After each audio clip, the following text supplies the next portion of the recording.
A EBD está fazendo uma super produção, né? Glória a Deus. Os irmãos se esforcem para você participar. Não só participar, mas que você possa promover a venda dos bilhetes em prol do terreno, que a gente chama da guerra, e também fazer a sua inscrição vendendo os 5 bilhetes. Mostrar para os irmãos aí que está tendo a obra agora na igreja que a gente vai inaugurar na quinta-feira. Olha os irmãos lá trabalhando, e quinta-feira vai estar tudo bonito para a gente abrir a 43ª IADBJ. Está lá os irmãos trabalhando, ó, e vai estar tudo pronto e bonito para a glória de Deus. Amém? Meus amados irmãos, todos dos seus devidos lugares, para que possamos meditar alguns minutos na palavra de Deus esta noite. Nós estamos estudando o livro de Jó. Semana passada nós falamos que o livro de Jó está no grupo dos poéticos, porém traz uma história dolorosa, uma história verídica, de um homem que foi testado por Deus e também passou pelo teste da integridade, que foi a mensagem do capítulo 2, e na semana passada nós estudamos quando este homem, ele se desabafa, esse homem, ele abre o coração diante da dor que ele está passando, e ele chega a amaldiçoar o dia que ele nasceu. Ele chega a cogitar, porque ele não morreu no dia do nascimento, porque não teve um aborto, porque ele não morreu logo no início. Tal foi a dor que ele estava sentindo. Era dor na alma, era dor no corpo e era dor no espírito. E este homem agora, diante de percas irreparáveis, porque ele perde seus filhos, diante de percas de um patrimônio que ele havia construído ao longo do tempo, com fidelidade, com transparência, com honestidade. Agora ele está com problemas sérios no seu corpo, porque ele está com o corpo em chagas, ele está agora com dores insuportáveis, porque a ordem foi que ele podia tocar no corpo e tocar nos ossos, e Satanás toca no corpo de Jó, na pele de Jó, na carne de Jó e nos ossos de Jó. E ele agora está diante de uma situação calamitosa, diante de uma situação desesperadora, diante de uma situação inexplicável. Afinal de contas, ele era um servo fiel a Deus. Aí ele tinha amigos. E aqui é um ponto para a gente pensar. Um homem que tinha relacionamentos. Um homem como Abraão, que tinha amigos na sua região, que tinha amigos que ele podia contar. Abraão também nos dá esse exemplo. E Jó tinha amigos. A Bíblia diz que esses amigos saem dos seus lugares, não eram dali, faz uma viagem até onde estava o irmão Jó, e quando eles chegam, que ele vê a situação que está, eles ficam 7 dias mudos, eles ficam paralisados diante da situação, eles não têm o que falar, e era melhor que eles ficassem calados. Tem gente que é melhor que ele fique calado. Por quê? Porque diante de uma situação inexplicável, qualquer explicação complica.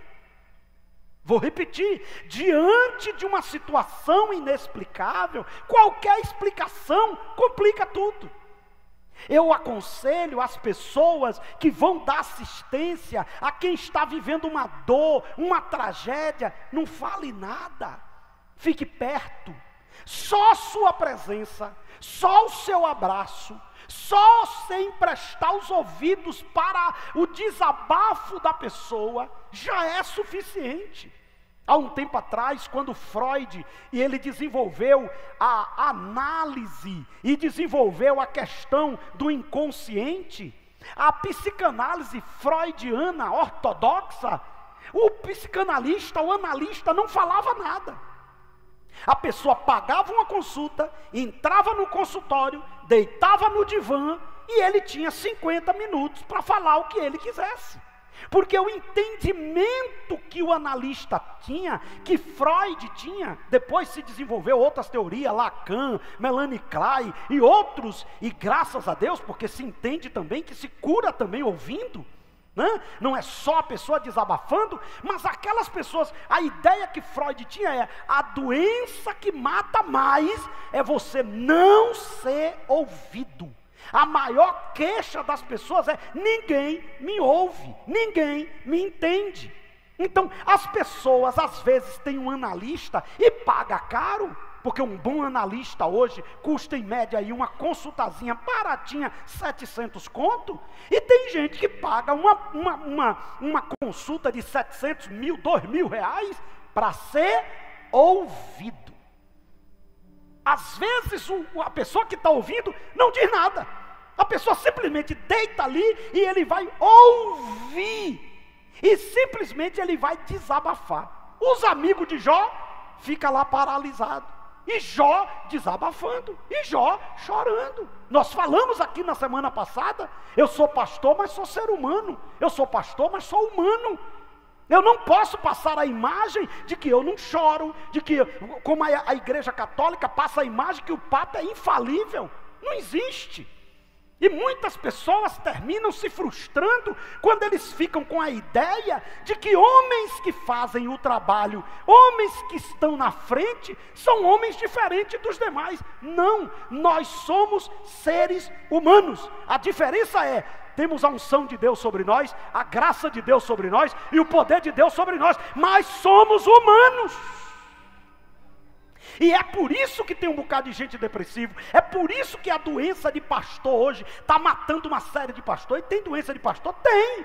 O burnout é uma doença de pastor. E tem muita gente com burnout, ou seja, um estresse avassalador, porque a função pastoral, a função de quem cuida de gente, ela é extremamente desgastante. Mas você sabe qual é o problema? Eu fui agora no Japão. O imperador do Japão, quem não sabia, o Japão ainda tem imperador. Tem ali o primeiro-ministro, tem o presidente, mas tem o imperador. Para os japoneses, o imperador é Deus. O imperador é uma figura divina.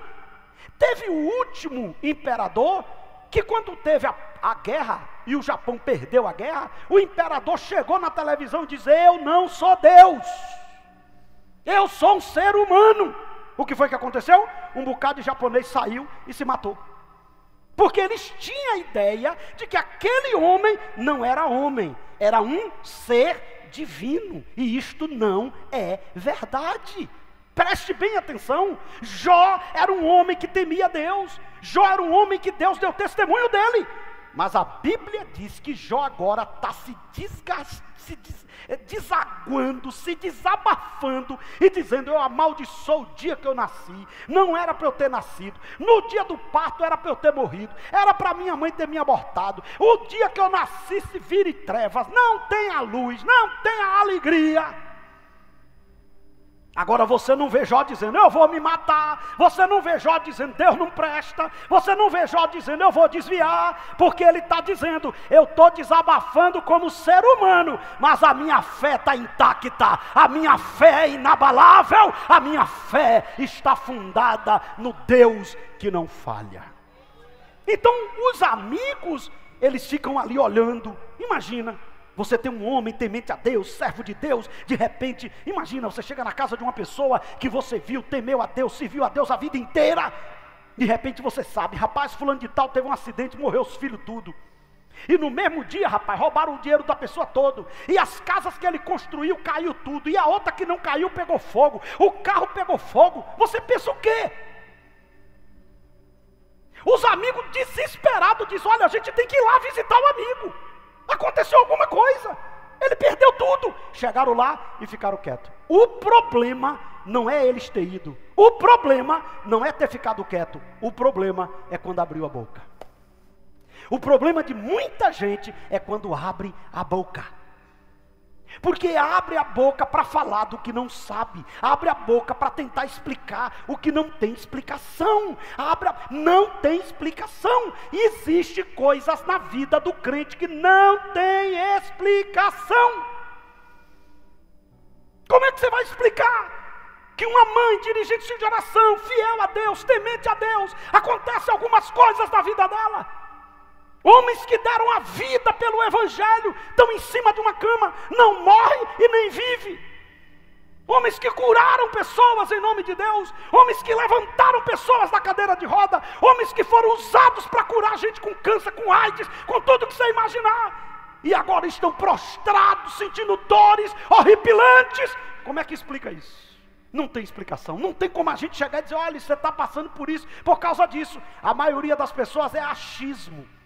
A maioria das pessoas não tem revelação, ele tem revelamento. E aí ele começa a dizer, isso aí eu acho que é isso, eu acho que é aquilo. E isto é que fere mais do que a dor que a pessoa está sentindo. Então eu vou ministrar hoje uma palavra nessa seguinte temática: um julgamento injusto.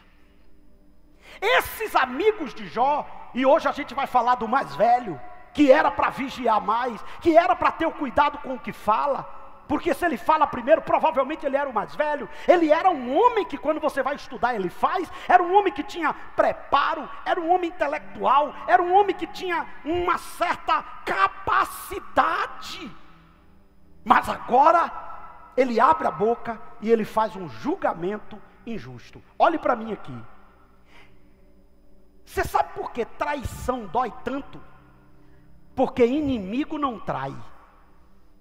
Inimigo não trai. Toda traição é de gente que você ama.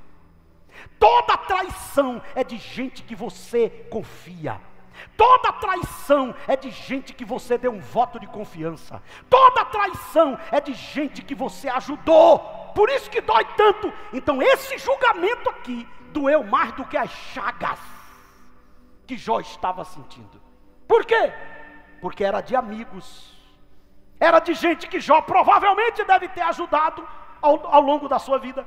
Era um julgamento de gente que provavelmente sabia da integridade de Jó, mas agora abre a boca para fazer um julgamento injusto. E eu vou mostrar essa noite o porquê esse julgamento era injusto. Mas primeiro, eu preciso mostrar quem é esse Elifaz, porque a gente vai estudar já várias terças-feiras, hoje e na próxima terça a gente vai estudar sobre Elifaz. Elifaz jogou duro.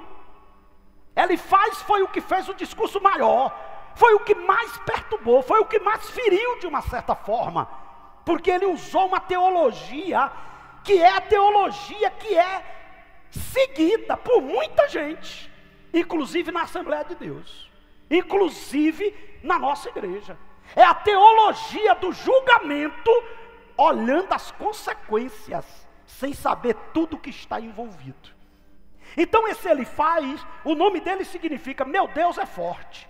Ele era amigo de Jó, ele sabia da procedência de Jó, e ele, a gente não sabe muito, ele era original de Temã, por isso que é Elifaz o temanita. E segundo se pode apurar, Temã ficava no território que viria a ser ocupado pelos filhos de Edom. Alguns comentaristas são de opinião que esse diminuto reino não passava de um território localizado ao norte da Arábia. Alguns dizem, provavelmente, não temos como afirmar, porque o texto não traz essa informação, que Elifaz era descendente de Abraão, provavelmente um parente distante de Jó. Elifaz o temanita, alguns dizem que ele era neto de Isacar, filho de Abraão. Provavelmente um homem de história, um homem que tinha um certo conhecimento da palavra. E é verdade, quando você olha o discurso de Elifaz, você vê que ali existem questões bastante interessantes. O problema não está no discurso em si, está na interpretação que ele fez, aplicando a situação de Jó. Aí ele passa a fazer um julgamento injusto. Olhem para mim e prestem atenção, e reflita no que eu vou te perguntar agora. Será que nós, em algum momento, não ferimos alguém que a gente ama com um julgamento injusto?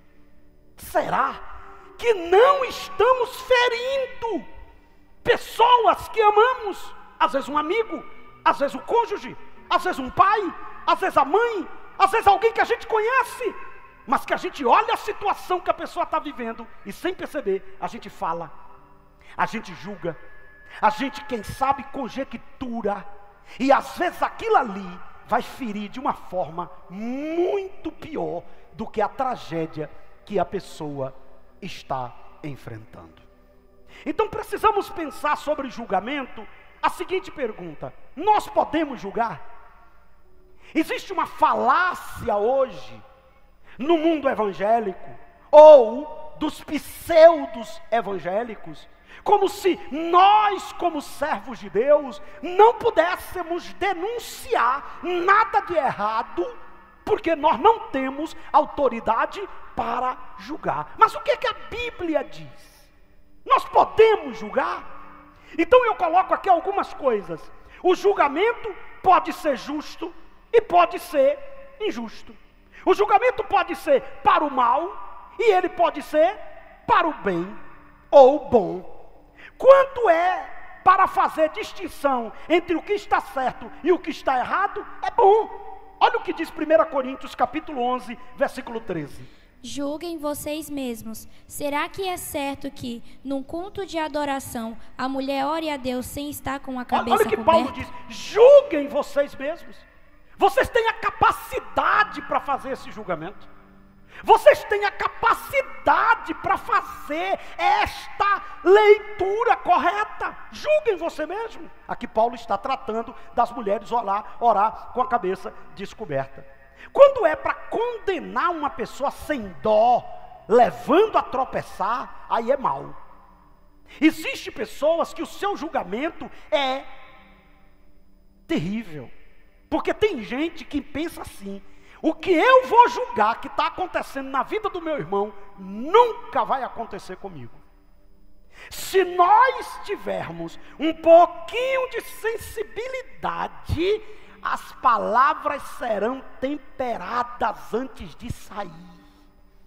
O problema é que tem gente que perdeu a sensibilidade e a palavra sai agressiva diante da situação. Olha o que diz Paulo aos Romanos, capítulo 14, versículo 13. Por isso, paremos de criticar uns aos outros. Pelo contrário, cada um de vocês resolva não fazer nada que leve o seu irmão a tropeçar ou cair em pecado. Pare de criticar. Irmão, tem gente que você olha para a cara dele e você já vê um crítico. A cara do crítico é uma cara diferente. Eu mesmo conheço. Eu bato o olho e digo: meu Deus, me cobre com teu sangue dessa língua ferina. Porque tem gente que ele vive para falar do que não sabe, da vida dos outros. Ele julga tudo. Tem gente que vem em um culto, ele não consegue adorar, ele olha a roupa de um, ele olha o cabelo do outro, ele olha não sei o que, e ali ele já vai, ali é peruca, ali é não sei o que, ali é implante. Tu não tem nada a ver com isso. Tu não é cabeleireiro, tu não é protético capilar.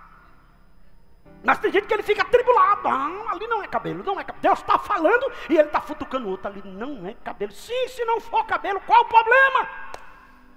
Não, pastor, mas não pode. Aí tinha uma irmã que estava atribulada na igreja, porque o irmão estava reclamando que ela tinha colocado uma prótese, né? Que antigamente chamava de peruca. Agora não, agora é prótese. Negócio de peruca não, negócio de peruca é uma prótese capilar.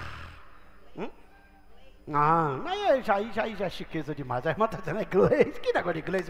É uma prótese capilar. Aí reuniram os irmãos e a irmã, bateram na irmã porque a irmã estava com a prótese. Aí foram na casa da irmã, o pastor fez ali uma assembleia, e antigamente tinha comissão, né? Mandava comissão na casa do membro. Aí pegou 3 membros, radical, e mandou na casa da irmã para dizer para ela que era um absurdo, porque se Deus fez o cabelo dela cair, ela tinha que aceitar. Ela não podia botar uma outra coisa que era pecado. Aí chegaram na casa da irmã, e a irmã revoltada, aí conversou com a irmã, e aí explicou a irmã tudo direitinho, que era errado, que ela tinha que tirar aquela peruca, que ela tinha que aceitar, Deus queria que ela ficasse careca, tal, papapá. Aí quando terminou, a irmã disse: ô irmão, o mais radical que tinha, esse dente é seu?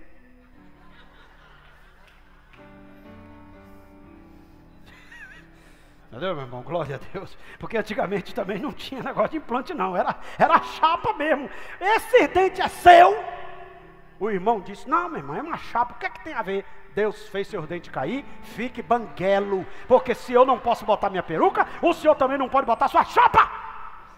Aí ele olhou e disse: sangue de Jesus tem poder. O que é isso? Meu Deus, não tem o que falar. Voltou e disse para o pastor: não disciplina não, é perigosa, a mulher é perigosa. Eu fiquei sem resposta.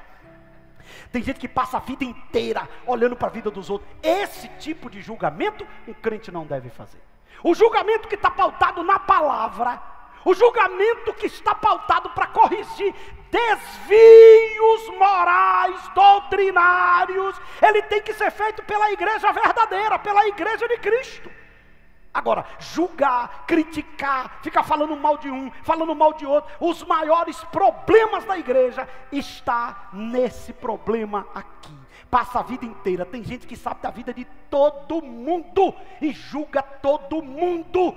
Tem gente que julga, a irmãzinha engordou, a meninazinha está toda magrinha, engordou. Já tem gente que olha e diz: tá grávida, ali tá grávida, tá, eu conheço gente grávida. Aí a irmã já fala com a outra, a menina já se ofende, a mãe já quer sair da igreja. Tem um bocado de gente que desistiu do Senhor, desistiu de seguir a Cristo, por causa do julgamento maligno de gente que está dentro da igreja, mas ainda não é igreja de Jesus. Então o julgamento, quando ele é justo, está na Bíblia. Olha o que Jesus fala sobre o julgamento hipócrita. Mateus capítulo 7, versículo 1. Não julguem os outros para que vocês não sejam julgados por Deus. Porque Deus julgará vocês do mesmo modo que vocês julgarem aos outros. Todo mundo já conhece esse texto, a gente tem muita coisa para falar aqui, depois você lê em casa. Aqui o Senhor está falando do julgamento hipócrita. Aqui o Senhor está falando do julgamento de pessoas que ficam colocando dificuldade na vida dos outros, quando na verdade às vezes ele faz pior do que o que ele está criticando.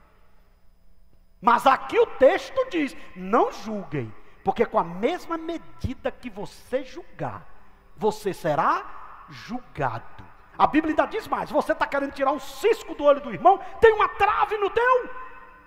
Dá uma olhada que tem gente que ele passa a vida inteira só vendo problema nos outros e esquece de olhar para a sua vida. É um ditado popular que diz: quem olha para a vida dos outros esquece da sua. E eu vou trazer uma dica para os irmãos aqui. Quando você vê alguém dentro da igreja julgando demais a vida de todo mundo, tem alguma coisa errada na vida dessa pessoa. Eu me lembrei aqui, que um tempo atrás tinha uma congregação aqui, e aí tinha um pastor que está aqui entre nós, que eu não vou dizer o nome, pastor Marcos, e aí um dia ele chegou para mim todo atribulado: pastor, é um absurdo, uma pessoa está falando uns absurdos da igreja, falando uns absurdos de mim, falando uns absurdos do senhor, falando uns absurdos. Eu digo: o que é que a pessoa está falando? Ele está falando isso. Eu digo: fica tranquilo, é só questão de dias. Isso é comportamento de quem está em pecado. Isso é comportamento de quem pecou e não confessou. Fique em paz. Ele não entendia, que ele achou que eu tinha que chamar a pessoa e tal. Ele ficou assim assustado, como disse assim: pastor, o senhor não vai chamar? Não precisa. Isso é comportamento de gente que perdeu a comunhão com Deus. É gente que não está mais em paz com Deus. Passou, não sei se foi uma semana, a bomba explodiu. Alguém que estava dizendo que eu tinha que punir uma menina porque botou uma voltinha, uma pulseirinha no braço, e dizendo que a igreja não era mais a mesma, E ele estava fazendo coisas milhões de vezes pior do que a pulseirinha. Pegue na mãozinha do irmãozinho e diga: Deus te conhece, viu, vaso?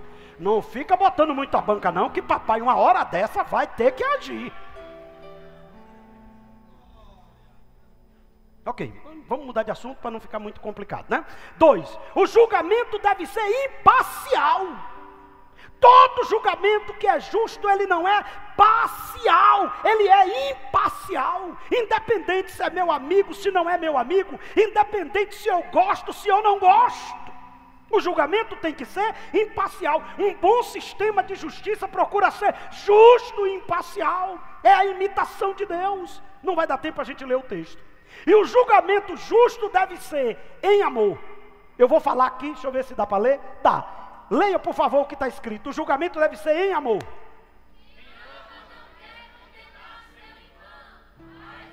Então, se a tua intenção é condenar, é destruir, é jogar fora, esse julgamento, ele é mau, ele é antibíblico. O julgamento tem que ser à luz da Bíblia. 1, 2, 3, já? O que você está falando tem algum respaldo bíblico? O que você está falando tem base bíblica? O julgamento tem que ser com cuidado para você não julgar pela aparência. 1, 2, 3, já.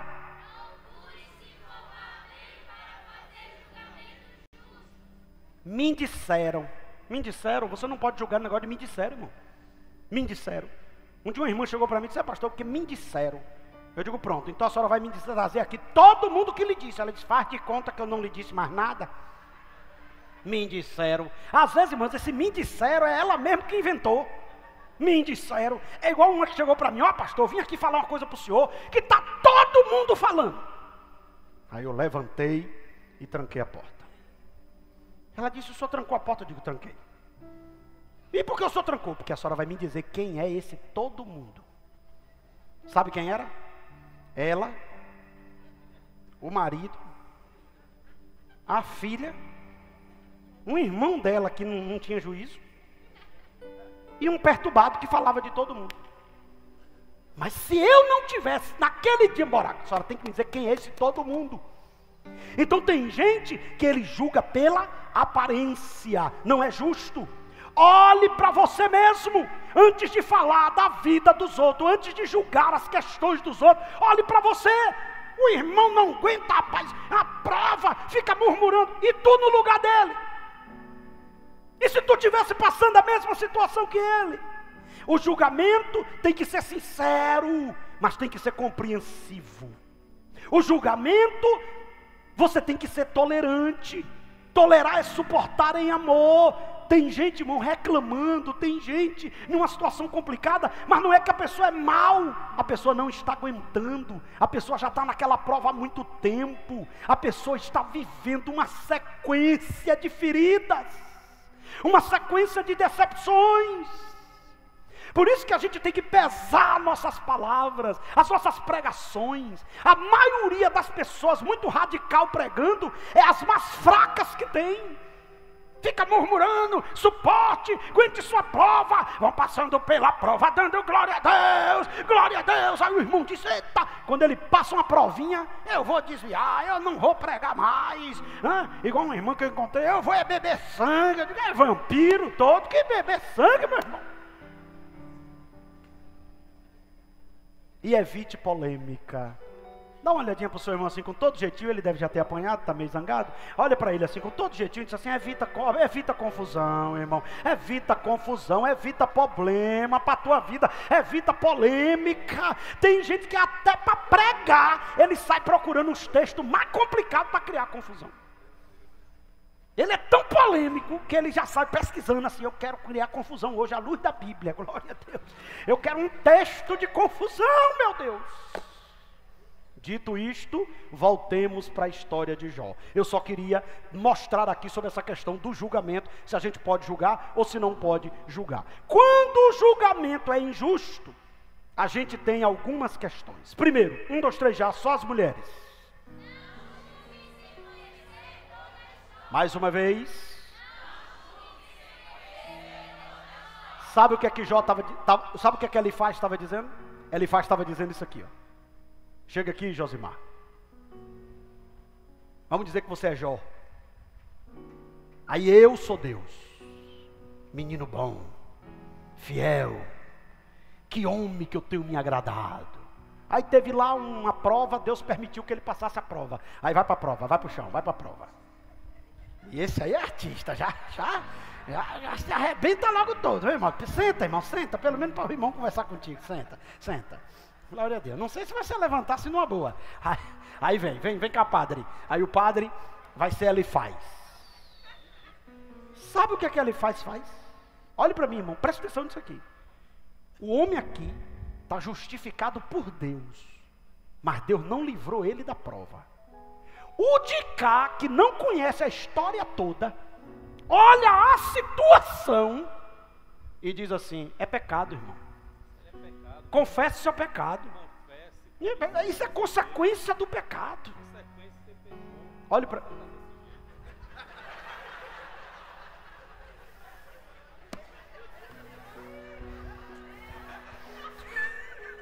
Volte que você está empolgado. Olhe para mim aqui, irmão. Você sabe qual é o problema de muita gente? É que às vezes, falando o que não serve, o que não sabe, você está criando briga com Deus. Porque se esse que está numa situação complicada, Deus defende ele, não se meta na história dele. Não se meta com a vida dele. Cuidado com o que você anda falando. Às vezes a pessoa está pagando um preço, mas ele não deve. O Senhor está provando ele. Que tal, antes de falar, conversar? Pai do Senhor, meu irmão. Pai do Senhor, meu irmão. Meu Deus do céu, o que foi que houve? Meu Deus, você não era assim. Meu Deus, meu filho, sente aqui. O que foi que aconteceu? O que foi que aconteceu? Me conte a história. Como foi que aconteceu isso? Se a gente fizesse isso, a maioria dos problemas da igreja estava resolvido. O problema é que a gente não sabe a história toda. E a gente já vai dizendo, sentenciando. O pior é que tem gente que ele está tão loucamente possuído por um sentimento ruim, que ele já dá logo a sentença. Aí vai morrer, aí não levanta mais nunca, aí não tem mais jeito. E o céu estava dizendo: o segundo estado vai ser melhor do que o primeiro, porque é meu. Obrigado, meus irmãos. Olhe para mim, amados. Cuidado, conheça a história primeiro. Agora tem um negócio. Quando a gente é criança, e quando eu falo criança, não é criança de idade não, é maturidade. A gente sai falando tudo que dá na cabeça. Antigamente, quando uma pessoa chegava para mim e dizia assim: fulano de tal se separou. Aí a gente já pensa o quê? Bom, então não tem jeito. Sim, bora saber o que foi que aconteceu. Se a gente pode ajudar aquilo ali, se a gente pode restaurar, se a gente pode dar um conselho, bora sentar para ver o que foi que aconteceu.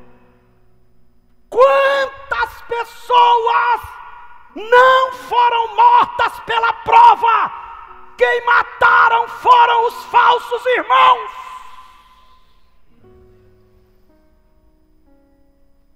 Quantos obreiros que não foram mortos pela provação, foram mortos por falsos colegas. Porque na hora que está doendo, o que você mais precisa não é de julgamento, não é de pedrada, porque você já está ferido. Você precisa é de ajuda, você precisa é de acolhimento. Mas às vezes o que é que você tem? Você tem um julgamento injusto. Não conhece a história, não sabe o que aconteceu, não sabe como era a família, não sabe a história toda, e já está com 10 pedras na mão. Está igual os caras que foi levar a mulher em adultério. Tem que morrer porque na lei. Estava na lei mesmo. Aí Jesus olhou e disse: quando vê esse santarrão assim, está tudo desgraçado. Quer ver? Eu vou pegar eles. E dizem, né? Isso aqui não é teologia não, isso aqui é arqueologia. Diz que quando Jesus começou a escrever na terra, Jesus estava dando indício dos pecados de alguns. Aí quando Jesus olhou e disse assim, quem não tem pecado, atira. Um olhou para o outro, esse homem aí conhece profundo e escondido. E a gente não é flor que se cheire. A gente é pior do que ela, entendeu? Então é melhor a gente cair fora. Estava tudo com a pedra na mão para matar, mas era pior do que elas. Tem muita gente matando porque o julgamento é injusto. Irmãos, quantas pessoas não querem meia com a igreja por causa dos elifais? Quantas pessoas não querem meia mais em estar na presença de Deus? Pastor, mas Jó aguentou, porque Jó tinha uma fé que poucos têm.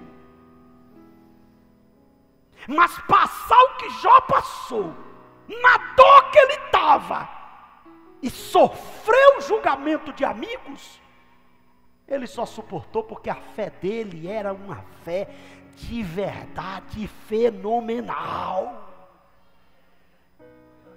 Quando eu fui fazer esse estudo hoje, eu parei e refleti, será que eu já fiz algum julgamento injusto? Será que eu já julguei pela aparência? Isso aí é pecado. E olhe para mim, irmãos, quem mais ora, quem mais às vezes conhece a palavra, tem a possibilidade às vezes de fazer julgamento injusto. Pergunte, por quê, pastor? Não, eu não revelo coisa profunda para a gente desanimada. Bora, pergunte. Porque a gente, se não tiver cuidado, a gente aprende a lei e perde o amor. E a gente começa a julgar as pessoas sem amor, só pela lei. E de fato tem gente na prova pagando por erros que fez. Mas não é todos. Tem gente inocente sofrendo. E inocente não pode ser condenado como culpado. Porque balança injusta para Deus é abominável. Você nunca vai ver um juiz injusto ter uma noite de paz. E se a consciência estiver cauterizada e ele conseguir ter uma noite de paz, o futuro dele não será de paz. Olha, não seja precipitado ao falar da dor da vida alheia. Ele comete um erro que muitos de nós cometemos, julgamos sem saber toda a história e o contexto da situação. Ele estava acusando o inocente que tinha um testemunho do próprio Deus. 2, inocentes também sofrem. Homens piedosos podem ser abandonados, perseguidos, maltratados por causa da sua fé. Vamos ver o que diz a Bíblia, Hebreus 11, 32 a 38. O que mais posso dizer? O tempo é pouco para falar de Gideão, de Baraque, de Sansão, de Jefité, de Davi, de Samuel e dos profetas. Pela fé que eles lutaram contra nações inteiras e venceram.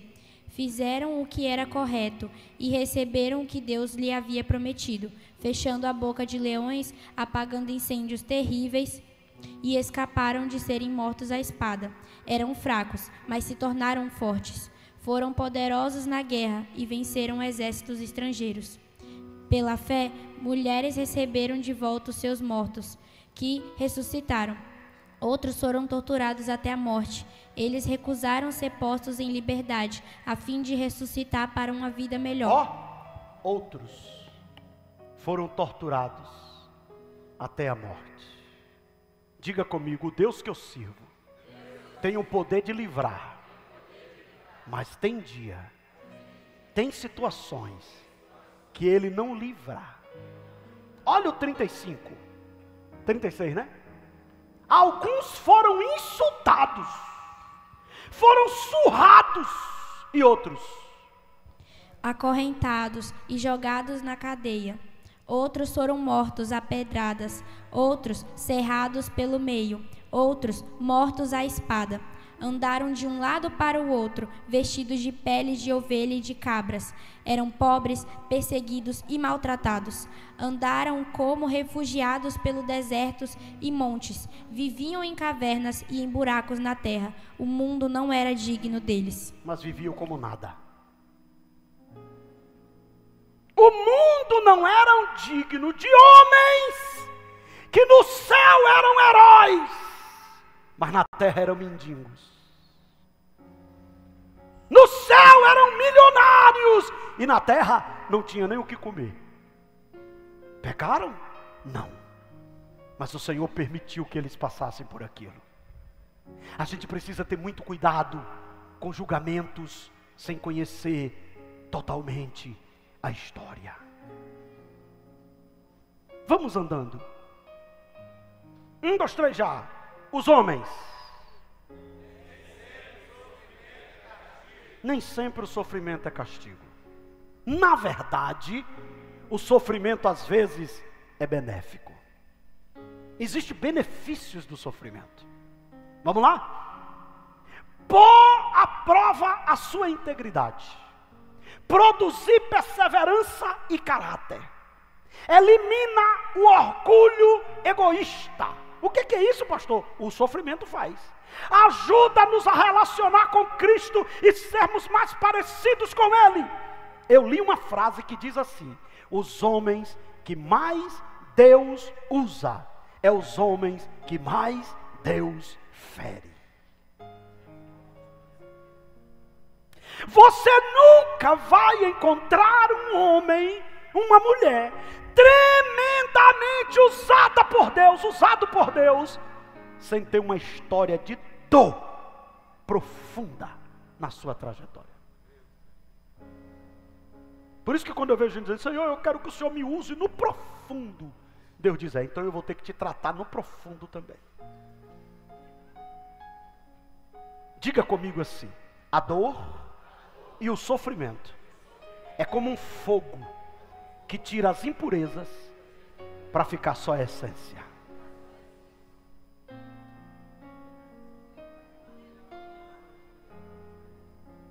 O sofrimento traz maturidade. As provações nos tornam mais maduros. Tiago capítulo 1, versículo 4. Tiago 1, 4. Não acharam? Que essa perseverança seja perfeita, a fim de que vocês sejam maduros e corretos, não falhando em nada. Que essa perseverança seja perfeita, a fim de que vocês sejam maduros. Quando você vai encontrar uma pessoa madura, essa pessoa enfrentou dificuldades e sofrimentos que você não tem noção. E quando você encontrar uma pessoa velha, imatura, ela fugiu de todo o sofrimento que ela foi submetida. Tem gente que tem 70 anos e é infantil. Pode observar, todo sofrimento, toda dor, toda situação, a pessoa fugiu, culpou alguém, mudou de lugar, criou uma narrativa e fugiu da situação. Não aprendeu, mas todos que perseveram, chega do outro lado, mais forte, mais crente, mais abençoado e mais vivo na presença de Deus. Não dá para a gente ler todas as referências que a gente precisa concluir aqui, o estudo é longo e eu só tenho ali 4 minutos. O sofrimento é passageiro.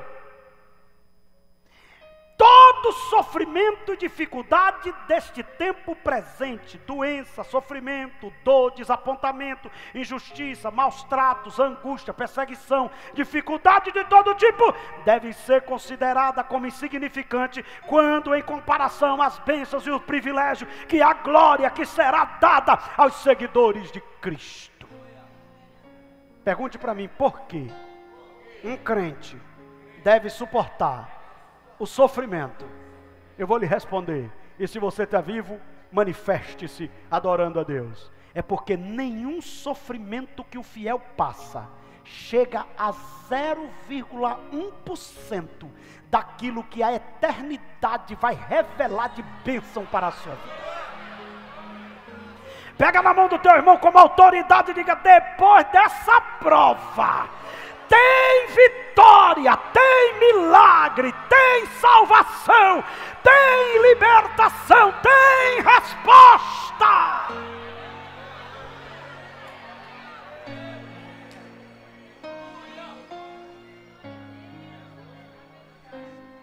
Não dá para a gente ler as passagens, mas está aí, você depois pode ler com calma. O julgamento, quando ele é injusto, é quando a teologia é equivocada. Toda vez que a teologia é equivocada, eu vou tirar o nome teologia para você entender melhor. Quando o que você aprendeu foi equivocado. Tem gente que aprendeu de forma errada.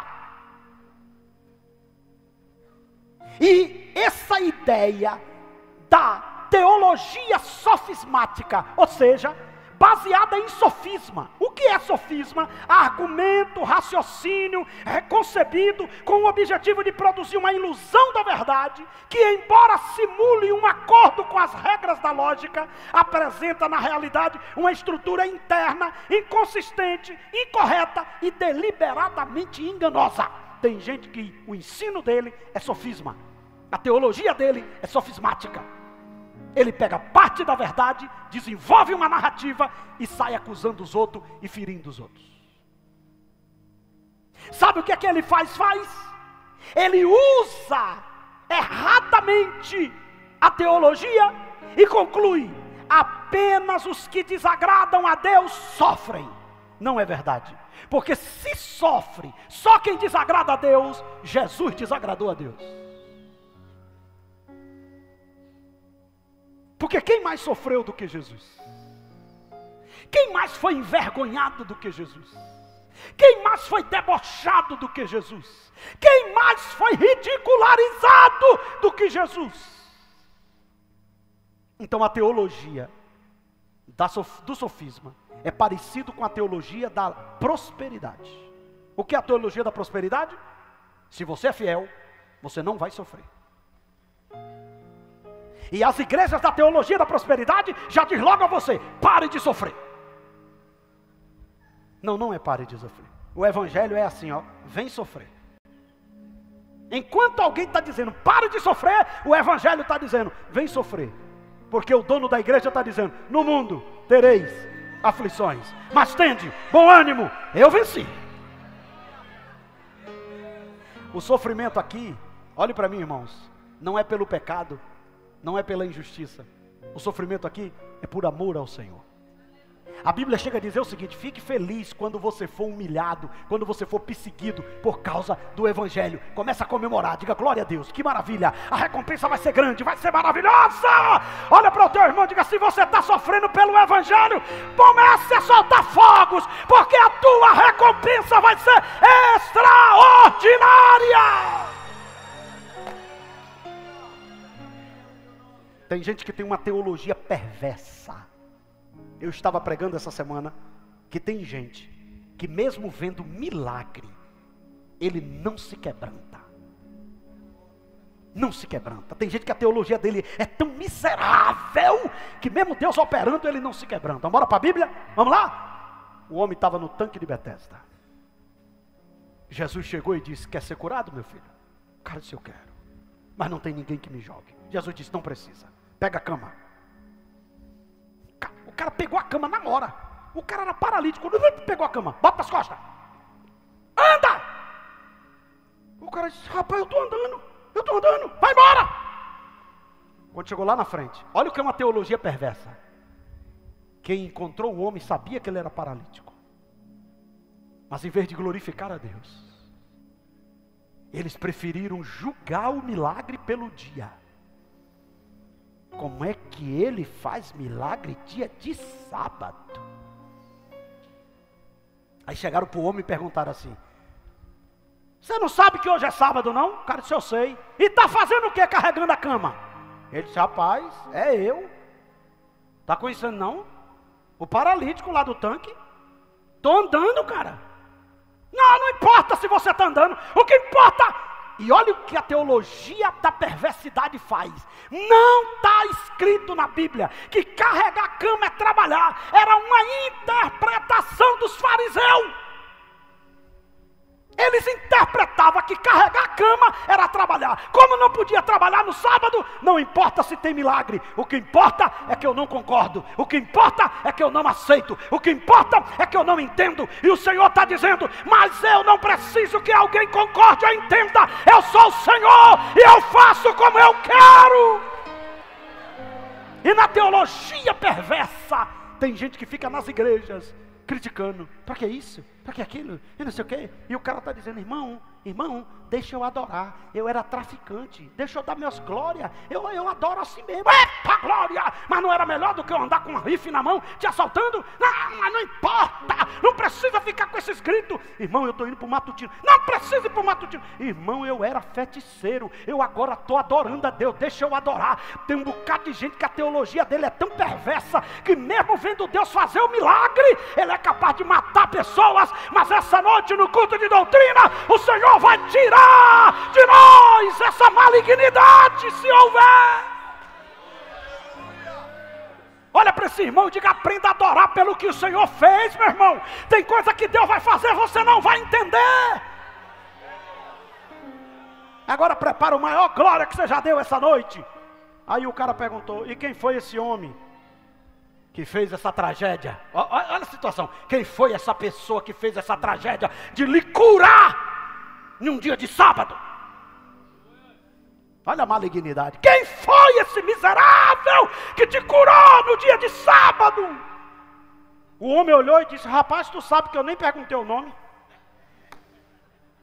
Rapaz, o milagre foi tão grande que eu peguei a cama, irmão, e eu fiquei com medo de voltar a ficar paralítico, e eu caí fora, eu só fiz obedecer.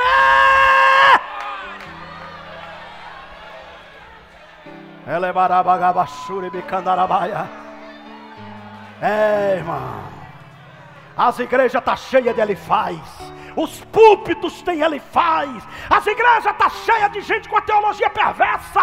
Deus está operando, mas como não é do jeito que ele concorda, ele prefere matar quem Deus curou, matar quem Deus salvou, matar quem Deus libertou. Mas essa noite o homem de Deus, que Deus colocou como anjo dessa igreja, está dizendo: Elifaz não vai ter autoridade para disseminar essa doutrina aqui.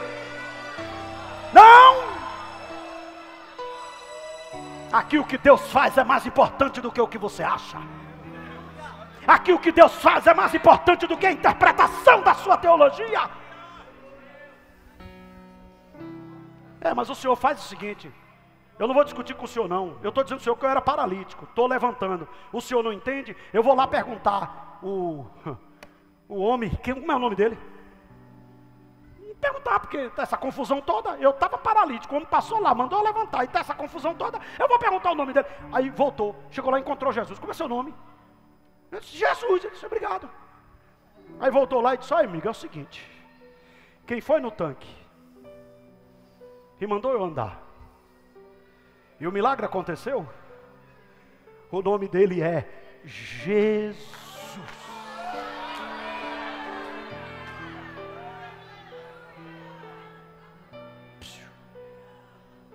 Tem gente que julga injustamente a dor, mas tem gente que julga injustamente até milagres.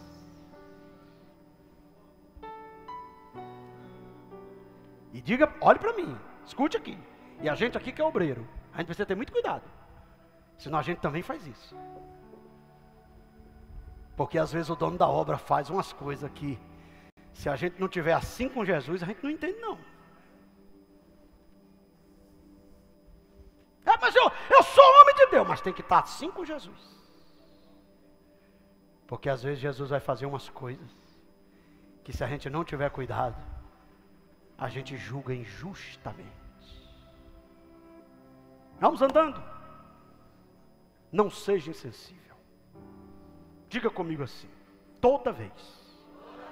Não, irmão, não pirraça pastor não, que é perigoso. Bora, se anima, diga: toda vez que eu ver alguma coisa que a minha língua coçar para falar, eu preciso me colocar no lugar da pessoa que minha língua está coçando para falar. Eu digo que a palavra mágica para viver em sociedade se chama empatia. E se fosse eu? Mas o homem está amaldiçoando até o dia que nasceu. E se fosse eu que tivesse perdido 10 filhos em um dia? E se fosse eu? E se fosse eu? E se fosse eu que tivesse perdido tudo em um dia? E se fosse eu? Está reclamando que a irmãzinha está falando, né? Desabafando. E se fosse tu que passasse pelo que ela está passando? Irmão, eu já vi gente morrer pedindo ajuda. A pessoa chegou todo acabado, destruído, e pediu ajuda. Me ajude, eu não estou aguentando. Eu às vezes até duvido que Deus me... Não fale isso não! Não fale isso não! Quem para o sangue de Jesus tem poder, o diabo acabou de entrar em você aí agora. Vamos parar de religiosidade. E tem hora que a gente chega e diz igual Davi: até quando, Senhor? Porque o Senhor se esqueceu de mim? Porque o Senhor não olha para mim? Irmão, tem hora que a gente faz igual Jesus homem. Deus, por que o Senhor me desamparou? É que a gente prega, mas na hora da prática a gente veio de outra forma. É impressionante. O Jesus homem diante da dor, ele grita: porque o Senhor me desamparou, meu Pai? Porque o Senhor me abandonou? Porque o Senhor virou as costas para mim? Mas está um absurdo, Deus nunca vira as costas. Vai carregar a cruz que Jesus carregou para tu ver, se tu não fala até pior. Sabe como é que você entende a dor? Quando você se coloca no lugar de quem está sentindo. Se não tem condição de se colocar, você também não tem autoridade para falar nada. Se você não tem condição de se colocar no meu lugar para sentir o que eu estou sentindo, então você não tem legalidade para julgar o que eu estou passando. Você não tem. Porque se você só vai saber o quanto dói se você sair do seu lugar e vir para o meu lugar de dor. Aí você vai maneirar e dizer: aí agora... Eu já vi santarrão criticando gente, desabafando porque não aguenta, e daqui a pouco até apostatar da fé já apostatou, quando passou a prova. Sabe o que é que ele faz? Julga sem empatia. Não machuque quem já está ferido. Não machuca não. Olha para o irmãozinho assim com jeitinho. Diz: pastor, por que o senhor manda a gente falar? Porque é bom para não esquecer a mensagem, viu, irmão? Para não esquecer, é pedagógico. Olha para o irmãozinho assim: não machuca não, já tá.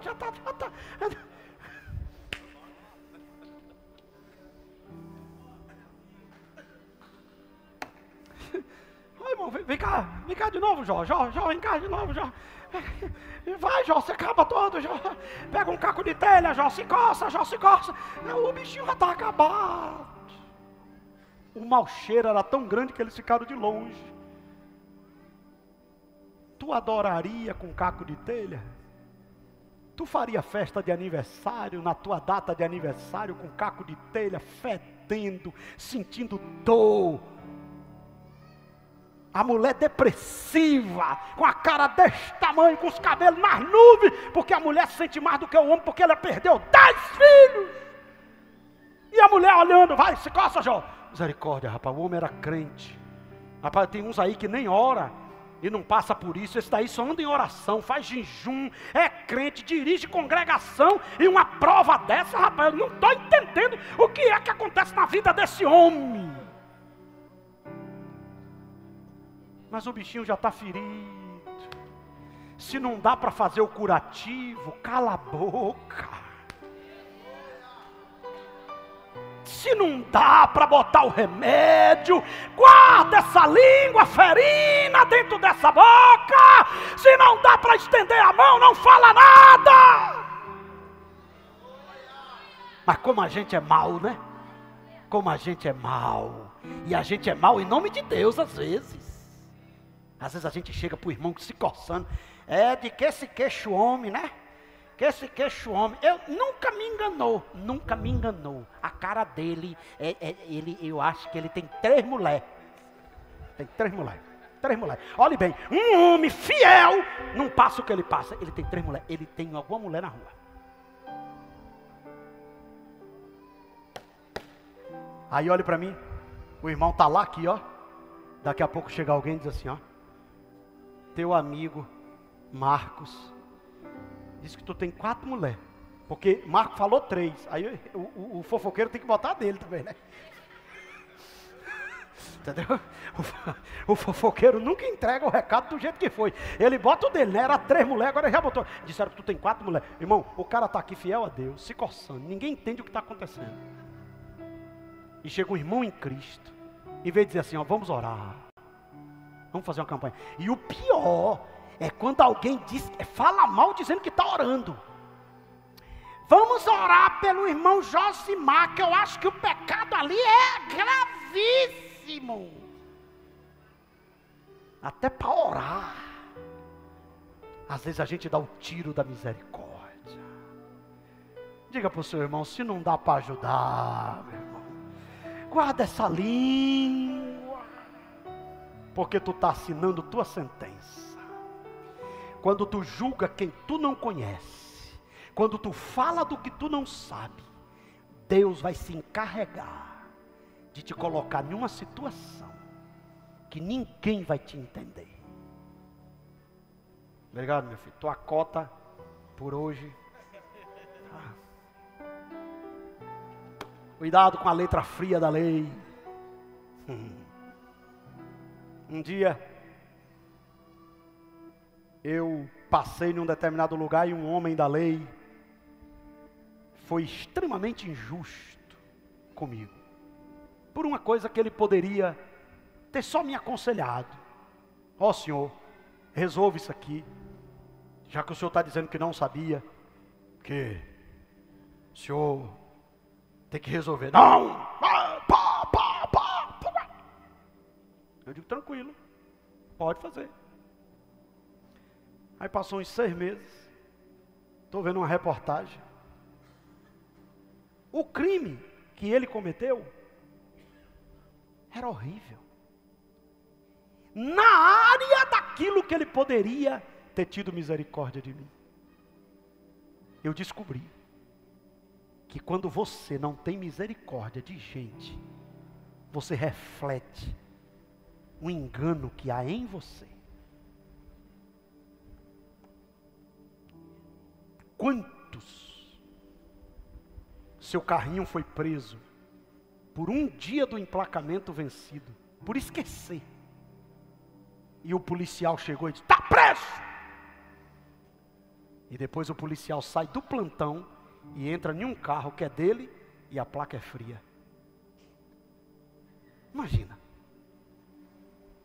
Quantos juízes está condenado? E nos bastidores, aquele crime ali que ele está condenando é nada para o que ele faz. E o justo juiz olhando. E o justo juiz olhando.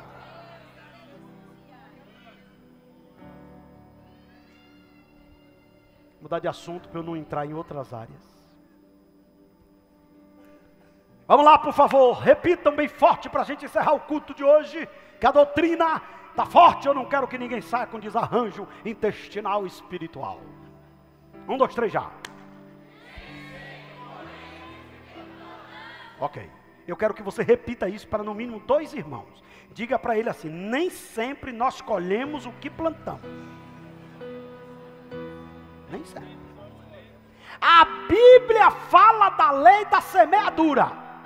Mas eu pergunto para a igreja, aí a DBJ, que é uma igreja que frequenta culto de doutrina e vai para a escola dominical. Jó estava colhendo?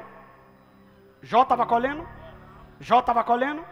Olhe para mim, quando Davi assumiu o trono e teve uma fome de 3 anos, e Davi foi orar porque não tinha mais nada, Deus olhou para ele e disse assim, ó, eu fechei o céu, não foi pela tua causa, eu fechei o céu por causa da casa sanguinária de Saul,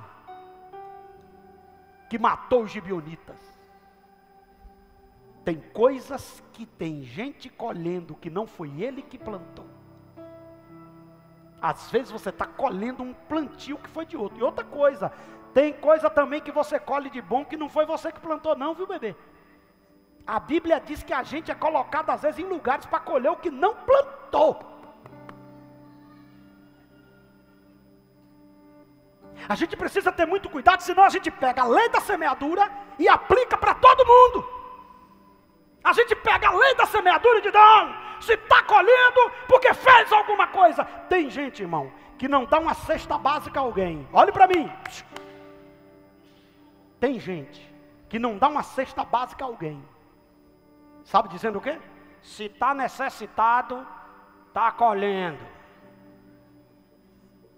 Um dia eu estava conversando com o irmão e disse, irmão, o senhor traz o dinheiro do culto do quilo? Eu disse, não trago não, pastor, trago não.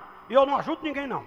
Porque na minha cabeça, todo mundo que está numa prova, ele está pagando alguma coisa. Olha que miserável. Cuidado. Essa teologia tem matado muita gente. Pessoas que se colocam num pedestal, como se dissesse, isso nunca vai acontecer comigo. Cuidado para não ser injusto e precipitado. Não fale o que Deus não lhe mandou. Porque quando Deus manda, Ele garante. Deus mandou, eu vim aqui, Jó, dizer para você. Vamos para a Bíblia? Ezequias estava em casa ferido, doente. Mas Deus mandou o profeta confrontar ele. Mas ali foi Deus que mandou. Coloque sua casa em ordem, meu filho, que você vai morrer. Aí Deus mandou. Mas cuidado para você não falar o que Deus não mandou. O que você sentiu pelo que viu. Inclusive vou dar um alerta aqui aos irmãos. Tem gente que não aguenta ver sofrimento que tem revelação. Tem gente que é impressionante. Ele olha para sua cara, vê triste, ele já tem uma revelação. Assim diz eu, travestido de Deus. Você sabia que tem gente desviada da igreja por causa disso? A irmãzinha vai na casa, a pessoa está sofrendo, ela inventa de dizer o que Deus disse e o que não disse. Sabe por quê, irmão? Tem gente que é doente emocionalmente. Então quando ele vê alguém sofrendo, ele quer explicar. Mas tem coisa que não tem explicação. Eu já vi gente aí, um tempo atrás aqui morreu uma pessoa, uma tragédia. Um caminhão desgovernado passou por cima de um carro e matou uma família toda. Só sobreviveu um, porque estava perto do porta-mala. Na hora que o carro passou, que esmagou, a pessoa não sei como, escorregou para o porta-mala e ficou vivo. No dia do sepultamento, o que ficou vivo, acabado, que tinha perdido todo mundo, aí chega uma irmãzinha. Todo mundo lá chorando, chega a irmãzinha com a Bíblia na mão. Com os vestidão lá embaixo, com a carinha, parecendo aquele soldadinho lá da Coreia do Norte. E ninguém me disse não, eu estava perto da irmã que tinha sobrevivido. Ela olhou e disse assim, você sabe por quê? Essas pessoas tudo morreram? Aí, não sei não. Olhe, Deus me mostrou essa noite. Fulano ia virar traficante. Seu marido ia ali largar. O outro ia virar homossexual. E o outro ia ser feiticeiro. Aí Deus disse, antes de perder eles, eu levo. Ô irmão, eu não dei um murro naquela soldadinha do inferno, porque eu tenho que ter equilíbrio. Porque ela criou uma confusão no funeral. Porque a irmã, na hora, a irmã enxugou e disse, o quê? O quê? Então eu não quero esse Deus mais? Que Deus é esse? Quer dizer, para Deus levar meus filhos, Deus tinha que passar uma carreta por cima deles? Eu não consigo ver nenhum rosto deles. E eu disse para a soldada, saia daqui. O que é, meu pastor? Eu digo, eu não sou mais seu pastor, saia daqui. que você está complicando as coisas tudo. Eu estou aqui tentando restaurar uma pessoa que está aqui se acabando. Vem você com a revelação toda que Deus não lhe disse nada.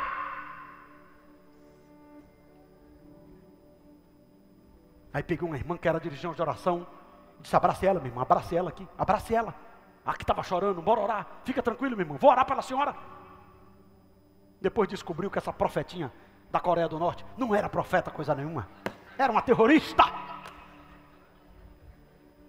Tem coisa que nunca foi revelação, é produzida por sentimento. Eu já contei para vocês aqui, uma irmã que toda vez que eu avisava que ia viajar, ela tinha uma revelação, eu morrendo. Toda vez. Olha, irmãos, eu chegava para a igreja antigamente, hoje eu não faço mais isso, estou traumatizado. Brincadeira, não faço por outras coisas. Mas eu chegava para a igreja e dizia assim: irmãos, eu queria pedir aos irmãos que orassem, porque amanhã eu estou viajando, que eu vou para tal lugar. Antes de viajar, a irmã mandava uma mensagem: pastor, tive uma revelação, estava orando pelo senhor, e aí eu vi o carro desgovernado, capotando, o senhor voando pela janela. Eu digo: rapaz, primeira vez eu digo: vamos orar, né, irmão, vamos orar. Aí eu cheguei, um mês depois: irmão, nós vamos viajar, os irmãos orem por nós. Irmão, no outro dia na estrada, o telefone tocou. Aí disse: pastor, não consegui falar com o senhor. O senhor está onde? Eu digo: na estrada. Meu Deus, olha, pastor, uma carreta vermelha passava por cima do seu carro e passava por cima da sua cabeça. Eu digo: ai, meu Deus do céu. Aí passou outro dia, eu avisei, David era pequenininho. Ela disse: pastor, o senhor vai viajar? Eu digo: vou. Eu recebi uma revelação aqui que o carro batia e David voava pela janela. Eu digo: irmã, é o seguinte, não dá para a senhora ter uma revelaçãozinha boa, não? Não dá para a senhora ver que eu fui e voltei. Quer dizer, é só tragédia, é só carro soltando a roda, é só caminhão passando por cima. Aí eu fui, ó. Eu digo: essa mulher tem alguma coisa, é mental, é psicológico. Foi aí onde eu fui estudar psicanálise. Eu digo: eu tenho que estudar, esse povo vai me enlouquecer. Que negócio é esse? Porque as revelações dela era tudo mentira. Eu ia, voltava, não tinha carro, não tinha carreta vermelha, não tinha nada. Ela conseguia botar na minha cabeça que quando eu estava dirigindo, que eu vi uma carreta vermelha, eu ia para o acostamento. Eu digo: ah!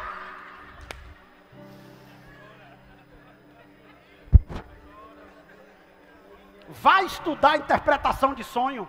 Olhe para mim, eu não sabia, irmão. Eu vim estudar depois.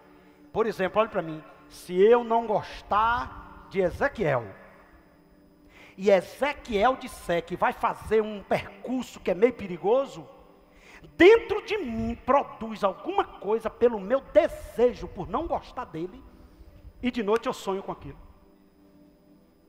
Depois eu fui descobrir que essa irmã me odiava, mas ela me odiava com todas as forças que existiam na terra. Então, na verdade, nunca foi Deus, nunca foi revelação. Era sentimento guardado dentro dela. Olhe para mim, meu irmão. Cuidado para não falar o que Deus não mandou. E em último lugar, 1, 2, 3 já, todo mundo, mulheres, homem, criança, menino. Número 1, homem, mulheres, criança, menino. Aí eu precisava de 2 horas, já passou da hora hoje, né? Número 2.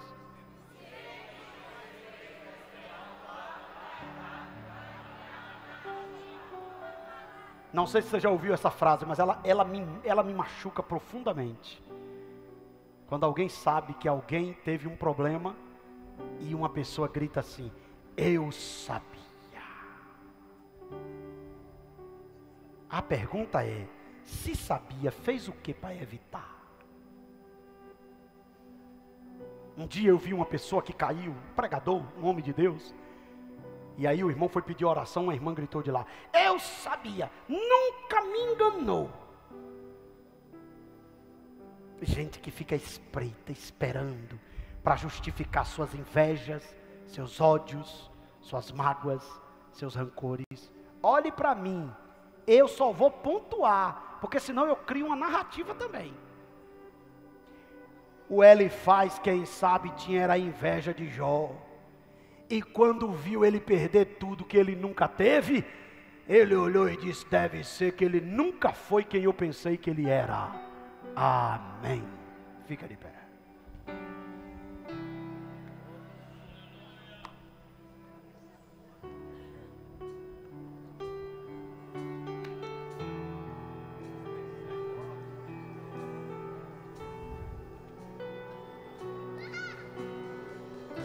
Diga comigo assim, ó.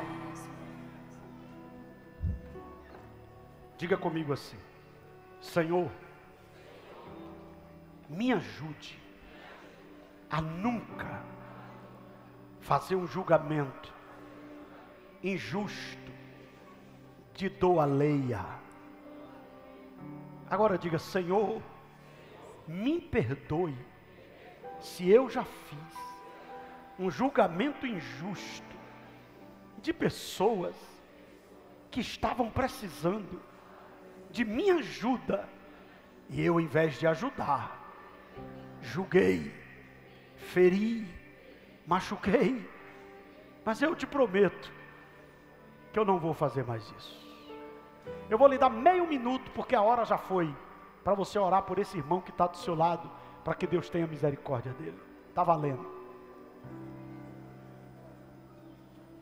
Ore por ele. Ele pode ter sido vítima. Essa pessoa que está aí, que você está orando agora, pode ter sido vítima de um julgamento injusto.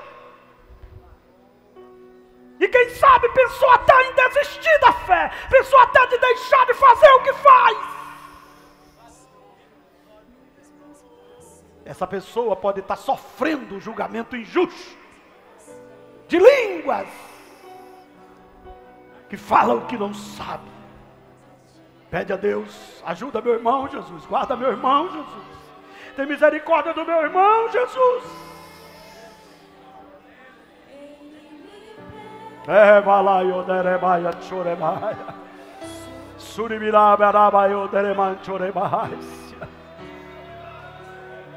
A pior coisa do mundo é ser julgado injustamente por quem a gente ama, ou por pessoas que nós ajudamos tanto. Que Deus nos guarde.